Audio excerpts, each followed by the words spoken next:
Hey everyone! Today I'll share with you the creepiest 1-minute horror story you'll ever hear and why it's so terrifying. Stay until the end, because once you hear it, you'll never look at your phone the same way again. It was a dark and stormy night. You're alone in your bed trying to sleep, but the wind and the rain are making it hard. Suddenly, you hear a knock on your window.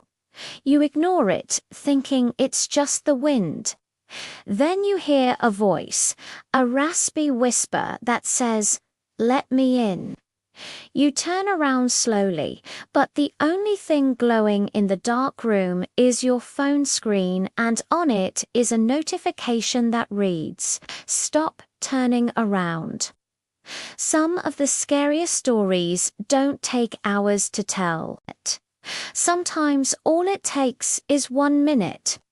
This story is only a few lines long, but it's one of the most chilling because it plays on something universal.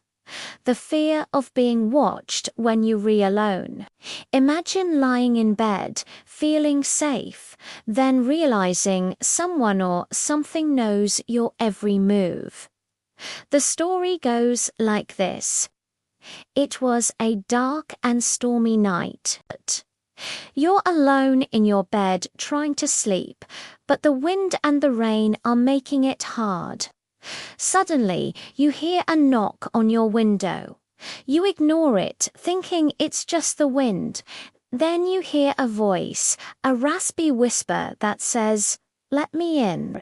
You turn around slowly, but the only thing glowing in the dark room is your phone screen, and on it is a notification that reads, "Stop turning around."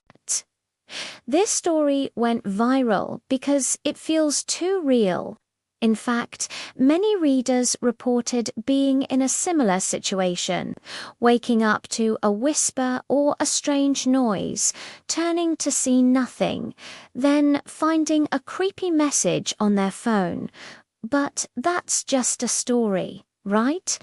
Well, maybe not entirely. You see, our phones have become extensions of ourselves. They glow in the dark, illuminate our faces, even amplify our voices. So when a story blurs the line between our devices and danger, it hits home.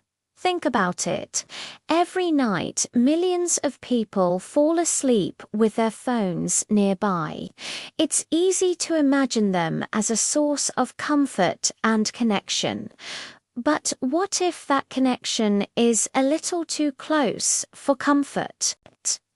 The idea that someone or something could be watching us through our screens is a nightmare scenario that taps into our deepest fears of privacy, violation, and loss of control.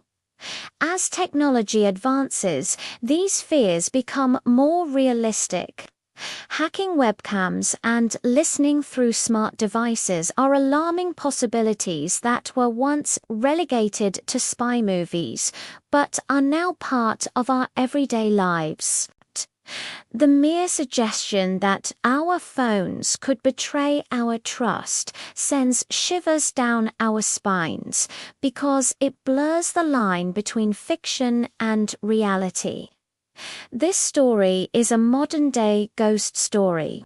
It uses technology to create chills instead of chainsaws or jump scares. It's a quiet dread that grows as you read, keeping you up at night long after you've finished reading. The simplicity of the story adds to its power. There's no complex plot or graphic details, just a few short sentences that leave a lot of room for the reader's imagination to fill in the blanks. This creates a sense of unease that's much more effective than any amount of gore or violence could be. The effectiveness of this story lies in its ability to tap into our primal fears. Being alone in the dark with something sinister lurking just out of sight is a terrifying prospect that anyone can relate to, regardless of their age or background. The story is also relatable because it plays on our dependence on technology. We spend so much time staring at our phones these days that it is easy to imagine them as a constant presence in our lives. The idea that those phones could turn against us is a disturbing thought that is sure to keep us up at night. The story is over. The monster has gone away, but now you can't stop looking over your shoulder. You scan the darkness for threats, but there's nothing there. Or is there? You try to shake off the feeling, but it's no use. The fear has taken root and it won't let go. And now you'll never look at your phone the same way again. So now you've heard the creepiest one-minute horror story. I want to know, what would you do if you saw that message on your phone? Freeze, run, or pretend you never saw it? Tell me in the comments, and if you want more terrifying stories like this, don't forget to subscribe, because the next story might keep you awake tonight.